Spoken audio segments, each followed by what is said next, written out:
As a forensic psychiatrist, one of my areas of specialty is the intersection or overlap of mental health and the criminal justice system.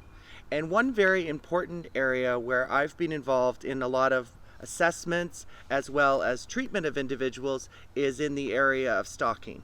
So today I'd like to provide an overview on the topic of stalking, and I'm going to follow that up with a series where I will cover various aspects related to the topic of stalking, including risk factors, different types of management strategies and recommendations, and I'm also going to be incorporating real life cases to hopefully help illustrate some of the concepts that I'll be discussing.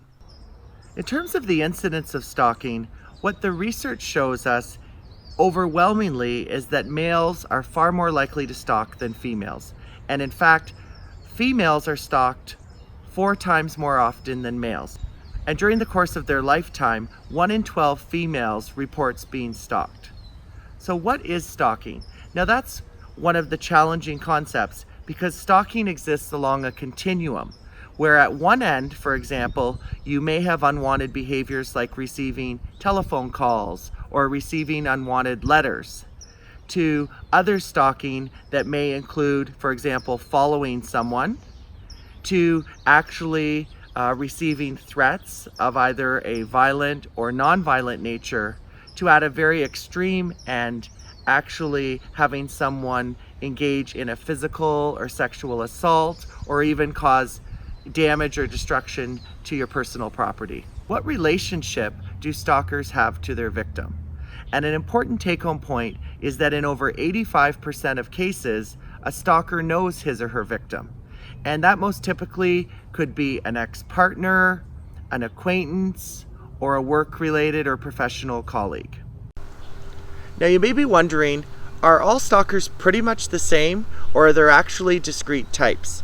And fortunately for us, there's a world-renowned professor named Paul Mullen who's devoted his entire career to better understanding stalking and classifying the various types. And Professor Mullen has identified 5 distinct types of stalkers.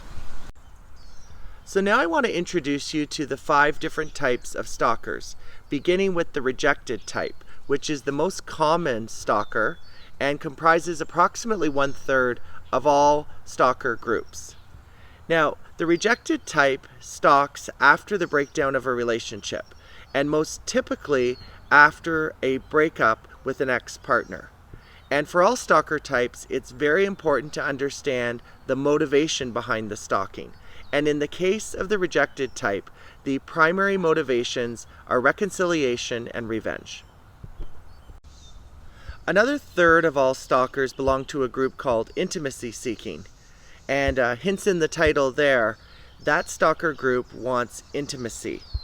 Now, one important point with this group is that compared to the other 4 groups, this group has been shown to have more overall mental health challenges. And they can vary in terms of what type of mental health symptoms or challenges they display, but one common one are delusions or fixed false beliefs. And one of the classic types of delusions exhibited in this intimacy-seeking group of stalkers is what's called erotomanic delusions. And an erotomanic delusion is a fixed false belief that someone's in love with you when they're not. The next group of stalkers is called incompetent. And the reason for that name is because research has shown that on average, this group, compared to the other 4 groups, is shown to have lower intelligence and poorer social skills. And yet it's pretty ironic that this group's named incompetent because this is actually the group that's known to serially stalk or stalk multiple victims. And in this case, as I mentioned previously, it's important to understand the motivation for the stalking.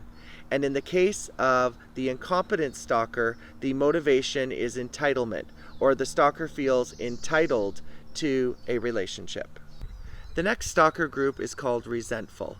And the resentful stalker may choose a specific victim or may choose victims at random.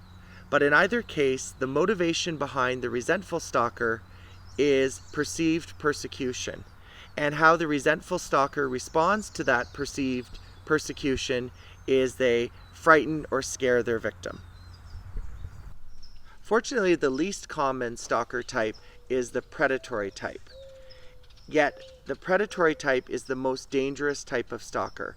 And the reason this type is the most dangerous is because they exhibit considerable planning and rehearsal prior to stalking, and they're shown on average to have significantly more convictions, including sexual convictions.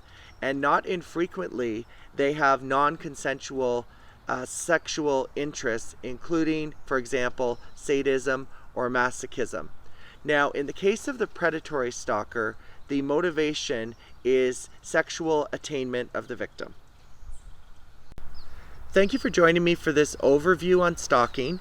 In the next episode, I will be covering commonalities and differences among the 5 different stalker types, as well as risk profiles and targeted risk management strategies.